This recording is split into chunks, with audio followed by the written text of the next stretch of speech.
আজিৰ তাৰিখত মূল্যবৃদ্ধি ইমানেই হৈছে যে মিঠাতেল 1 লিটাৰ মিঠাতেল কিনিব পৰা সাধাৰণ গাঁৱলীয়া ৰাইজৰ অৱস্থা নাই।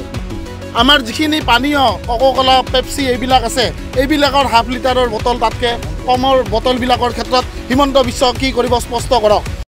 मुवा बेसाद बांनायनि हेंथायै चिरांनि काजलगाव डिसि मावख'नि लांगोनायाव गासै बिटिआर कंग्रेस कमिटिनि धरना।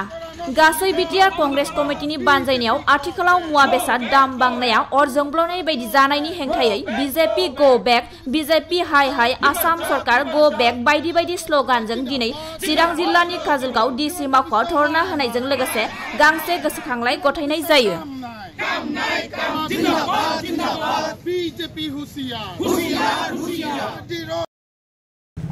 চিৰাং জিলাৰ উদ্যোগত আমাৰ মূল্য বৃদ্ধিৰ ওপৰত এটা আমি প্ৰতিবাদ কাৰ্যসূচী হাতত লৈছোঁ আৰু আমি ৰাইজক নকলেও হ'ব।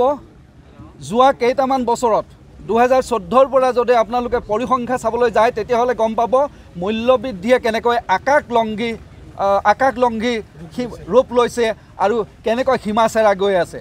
যি চিলিণ্ডাৰৰ মূল্য আছিল এটা সময়ত 2015-16 চনত 500 টকা, সেই চিলিণ্ডাৰৰ মূল্য হ'ল গৈ এতিয়া 1200 টকা। আজি প্ৰত্যেকটো বস্তুৱে তেলৰ কথাই ক'বনে, চিলিণ্ডাৰৰ কথাই ক'ব নেকি, নিত্য ব্যৱহাৰ্য সামগ্ৰীৰ কথা ক'বনে নে জীৱনদায়িনী ঔষধৰ কথা ক'ব, সকলোৰে মূল্য বৃদ্ধি আকাশলংঘী হৈছে। গতিকে এই চৰা মূল্য বৃদ্ধি এই বিজেপি চৰকাৰৰ দিনত হৈছে। তেওঁলোকে উন্নতিৰ জয়গান গাইছে ঠিকেই, কিন্তু মূল্যবৃদ্ধি ৰোধ কৰিব পৰা নাই। আৰু যোগান বিভাগ আমি দেখিছোঁ সম্পূৰ্ণৰূপে ব্যৰ্থ হৈছে এই ক্ষেত্ৰত মূল্যবৃদ্ধি নিয়ন্ত্ৰণ কৰাত।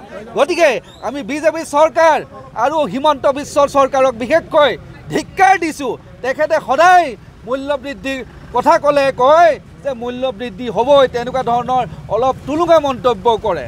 তেওঁ কয় যে মূল্যবৃদ্ধি এটা নেচাৰেল প্ৰক্ৰিয়া, এটা স্বাভাৱিক প্ৰক্ৰিয়া। ই স্বাভাৱিক প্ৰক্ৰিয়া নহয়। এই স্বাভাৱিক প্ৰক্ৰিয়া নোহোৱাৰ মূলতে হৈছে ইয়াত যোগান বিভাগ বোলা এটা বিয়াগম বিভাগ আছে, যিটো বিভাগৰ ওপৰত তেওঁলোকৰ নিয়ন্ত্ৰণ নাই।